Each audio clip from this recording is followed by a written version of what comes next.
अभी उत्सव चल रहा था भगवान के जन्मोत्सव का।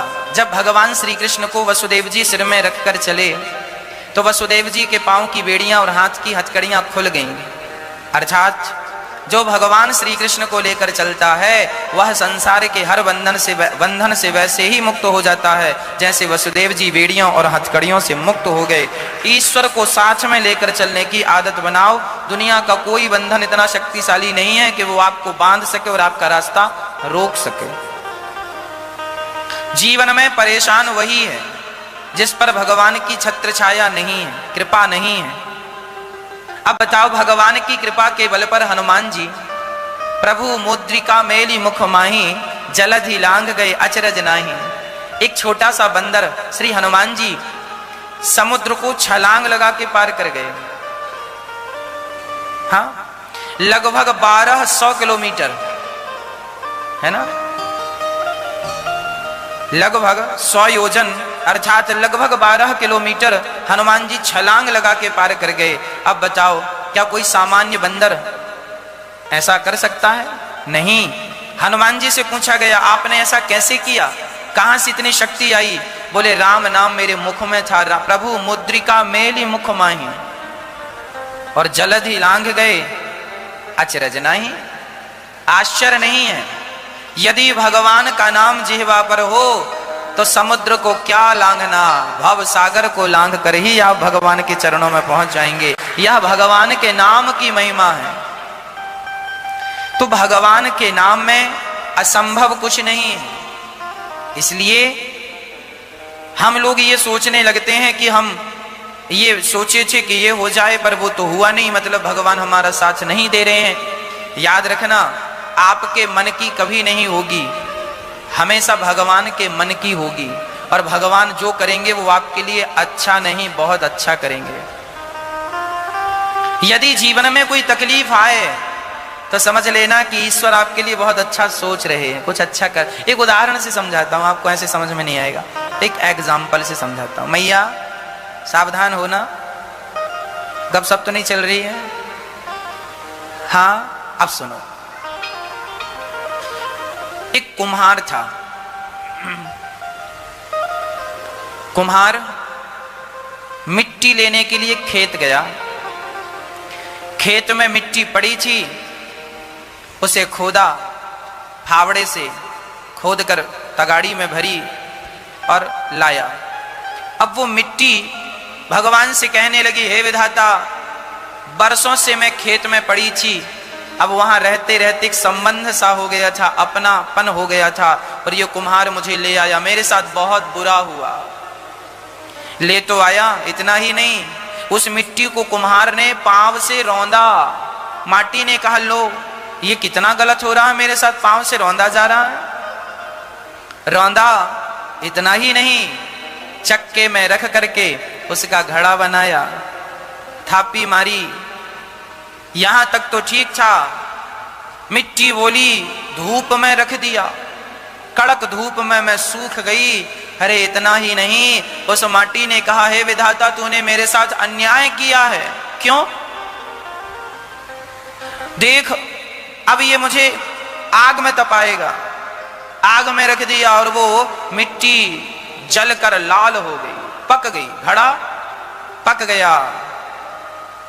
और जब पका तो बाजार में गया, लोगों ने ठोक ठोक के देखा। मिट्टी ने कहा, वाह, इतनी तपस्या करने के बाद भी लोगों ने ठोका, और कीमत कितनी दी? 20 रुपए, 25 रुपए, 50 रुपए, 100 रुपए। इतने त्याग, इतनी तपस्या की कीमत क्या लगी? 50 रुपए। घड़ा कितने का? 50 रुपए, 100 रुपए, बस। वो मिट्टी बोली, विधाता, सारा अत्याचार तूने मेरे साथ ही किया है, सारा गुनाह मेरे साथ, मैंने क्या बिगाड़ा था? तभी उस मिट्टी को किसी संत महापुरुष ने खरीदा और ले जाकर उसमें गंगा जल भर दिया। और जब गंगा जल भरा और वहां बड़े बड़े साधु संत आए और उन साधु संतों को उसका जल उन्हें परोसा गया, तब संतों ने जल पीकर कहा, वाह, कितना शीतल जल है, कितना स्वादिष्ट जल है। तब उस मिट्टी से आवाज आई, वाह, हे विधाता, आज मैं समझ गया कि जब मेरे जीवन में दुख आया था मुझे लग रहा था तुम मेरे साथ गलत कर रहे हो, मेरे साथ गलत कर रहे हो, पर आज मुझे ठंडक मिली, आज मुझे शांति मिली कि चलो वहां तो मैं पड़ी रहती धूप में किसी खेत में, कम से कम घड़ा बन गई हूं तो हजारों की प्यास तो बुझा रही हूं, प्यास तो बुझा रही हूं। विधाता तुमने जो किया मेरे साथ वो अन्याय नहीं था, वो मेरे साथ तुमने न्याय किया, पर इस न्याय तक पहुंचने के लिए मुझे कितना अन्याय सहना पड़े।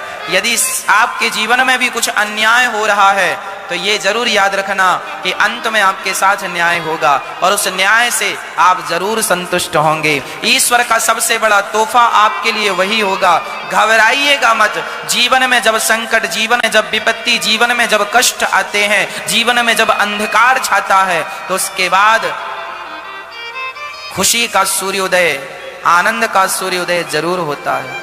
यदि अंधकार है तो प्रकाश भी होगा।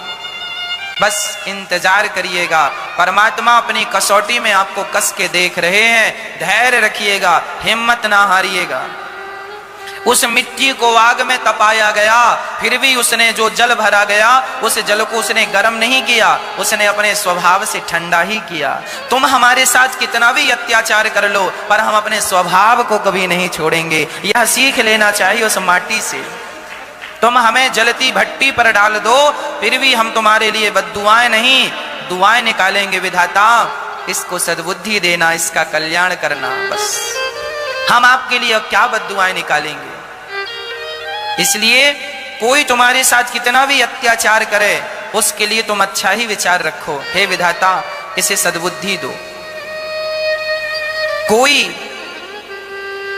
कितना भी अत्याचार करे, हाँ, अत्याचार का अर्थ यह है कि हमारा पड़ोसी, हमारा अपना रिश्तेदार, यदि ये लोग हमें टॉर्चर करें, हमारा समाज, जैसे माता सीता को समाज ने टॉर्चर किया कि तुम कलंकित हो।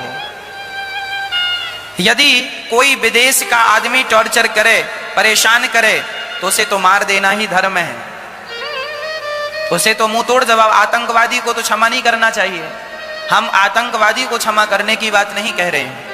आतंकवादी को तो मार देना ही धर्म है, पर अपनों को जो आपसे जुड़े हुए थे कभी, जो आज मुकर गए हैं, इन लोगों को सहन करना ही ठीक है। समाज हमें गाली दे रही है, समाज हमें झूठा आरोप लगा रही है, वो लगाने दो। आप भगवान से प्रार्थना करो, प्रभु इन्हें सद्बुद्धि दो। हम किस किस का उत्तर देंगे, हम किस किस का जवाब देंगे।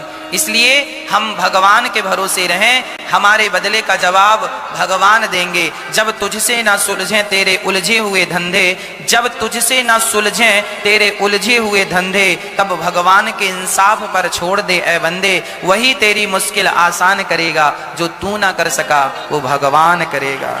आप भगवान के न्याय पर छोड़ दीजिए। ईश्वर जब न्याय करता है तो बिल्कुल न्याय ही होता है, अन्याय की कोई गुंजाइश नहीं।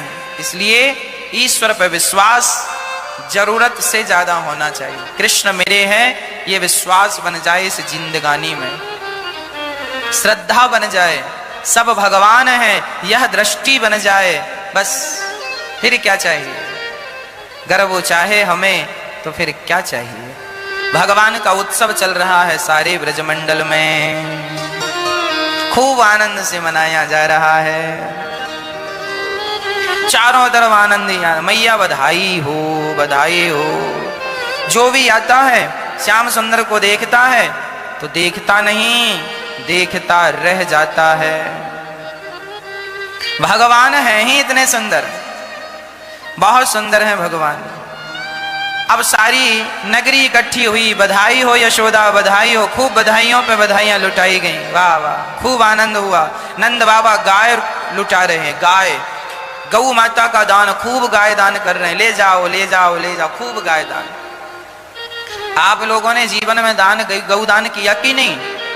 गौ दान जरूर कर लेना मरने के पहले, क्योंकि वैतरणी नाम के नरक से गौ ही पार लगाती है। हाँ, तो गौ दान जरूरी है। और घर में कोई बच्चा हुआ करे, बहू के बेटा हो गया तो बड़ी पार्टी रखने की जरूरत नहीं है। अपने हाथ से जितना दान पुण्य करोगे, कहते हैं बच्चा यदि पैदा हुआ है और बच्चे के नाम से तुम दान कर रहे हो तो जानते हो क्या होता? बच्चों के नाम से दान क्यों करते हैं? दान पुण्य करने से बच्चों की आयु बढ़ जाती है। जो बच्चा अभी जाया है, जन्मा है, उसके नाम से दान पुण्य करने से उसकी आयु बढ़ जाती है। उसके भाग्य में यदि कोई बाधा है तो वह बाधा दान मात्र से टल जाती है। इसलिए दान की बड़ी महिमा है। जब भगवान श्री कृष्ण हुए तो नंद बाबा ने कृष्ण के नाम से गाय दान की। दशरथ जी के बारे में भी लिखा है कि जब राम का जन्म हुआ तो सर्वस दान दीन सब काहू, ये चौपाई है, सब कुछ दान किया। दशरथ जी को लग रहा था कि मेरे राम के जीवन में कोई रेखाएं यदि त्रुटि हुई होंगी तो ये दान करने से आयु लंबी होगी, समृद्धि होगी, लाला ठीक रहे बस। अर्थात दानम दुर्गति नाशनम, दान करने से हमारे जीवन की समस्त दुर्गति समाप्त हो जाती। इसलिए गौ दान करना चाहिए। जो आपकी सामर्थ्यता है, अन्नदान, गौदान, जलदान, भूमि दान, जो भी आपकी सामर्थ्यता ईश्वर ने दी है, कांचनम स्वर्ण दान, जो ईश्वर ने आपको संपन्नता दी है वो आप करें, पर कम से कम गौदान तो हो, है ना। तो भगवान के जन्म पर नंद बाबा ने लाखों गायों का दान कर दिया।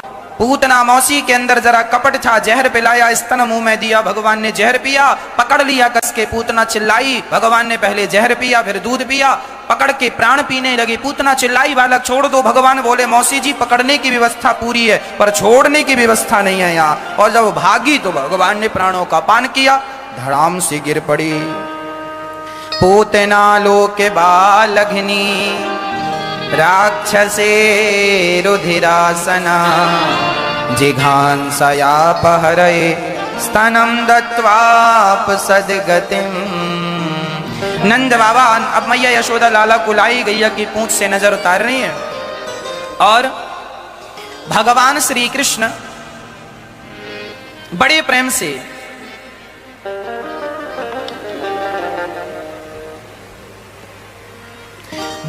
से जब गए तो अच्छा हमें याद आया, 5 पैसे को पंजी कहा करते हैं। हमने अभी 1 पैसा कहा, वो गलत था, 5 पैसे। हमें याद आया, पंजी चलती नहीं है तो सब भूल गए। 5 पैसा मतलब पंजी उसको बोलते थे, 10 पैसा मतलब 10 पैसा। तो 5 पैसे की 1 गोली आती थी। तो भगवान श्री कृष्ण मां यशोदा की गोद में है और मां नजर उतार रही है। और यहां जब नंद बाबा लौट कर आए तो पूतना मौसी इतनी बड़ी थी कि जब मरी तो उसके शरीर से सारा जंगल तहस नहस हो गया। यमुना जी के पार उसका हाथ गिरा, इतनी बड़ी थी पूतना। अब नंद बाबा ने देखा, राम राम जब गए थे तब तो कोई पुल बना नहीं था, और आए तो ये पुल कहां से, सारे छकड़े बकड़े पार हो गए। बाद में पता चला मौसी जी आराम फरमा रही हैं। ध्यान से देखा, लगा मौसी जी सो नहीं रही, मर गई। अब नंद बाबा ने शरीर काट काट के पूतना के शरीर को चिता पे रखा और जब आग लगाई तो पूतना के शरीर से सुगंध निकल पड़ी। अहो वकेयम स्तन काल कोटम जिघांसयापा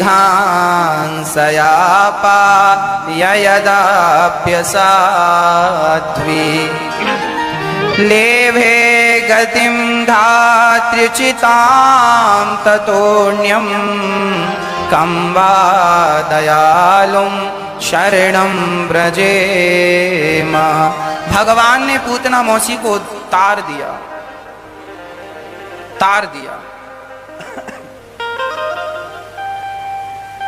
जब भगवान पूतना को वह गति दिए तब भगवान दयालु हैं यह बात प्रमाणित हो गई। पूतना के शरीर को जलाया, भस्म किया, सुगंध निकल पड़ी। उसके बाद भगवान थोड़ा बड़े हुए तो शकटासुर आया भगवान को मारने। शकटासुर छकड़े में आकर बैठा, भगवान ने शकटासुर को मारा। फिर तृणावर्त आया, भगवान ने तृणावर्त को बवंडर के रूप में आया। भगवान मैया का दूध पी रहे थे, जमाई आई तो भगवान के मुंह में ब्रह्मांड दिखाई पड़ा। मैया को लगा क्या है, भगवान ने मुंह बंद किया, सब गायब। लाला को पालने पर लिटाया, बवंडर के रूप में आया। भगवान जी का मन भी हो रहा था कि उड़न खटोला में बैठ लेते तो मामा जी उड़ा के ले गए।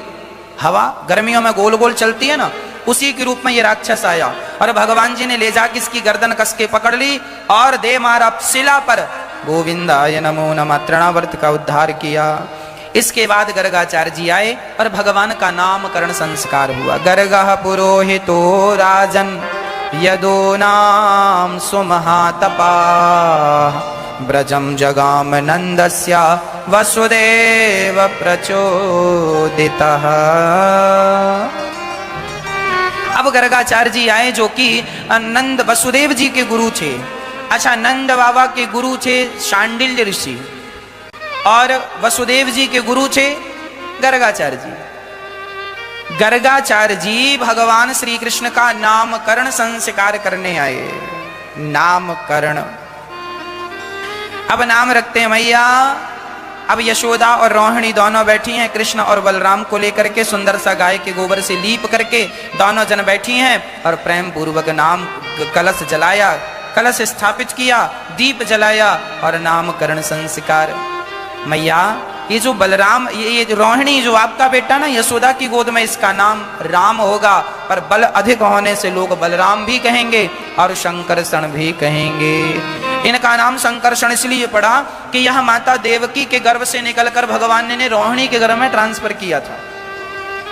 अच्छा, डॉक्टर लोग ना ये तकनीक अब अपनाने लगे हैं, एक स्त्री के गर्भ को ना दूसरी स्त्री के गर्भ में ट्रांसफर कर देते हैं, ऐसा मैंने सुना है। सही है क्या? हाँ या ना? है। ये डॉक्टरों ने अभी शुरू किया है काम।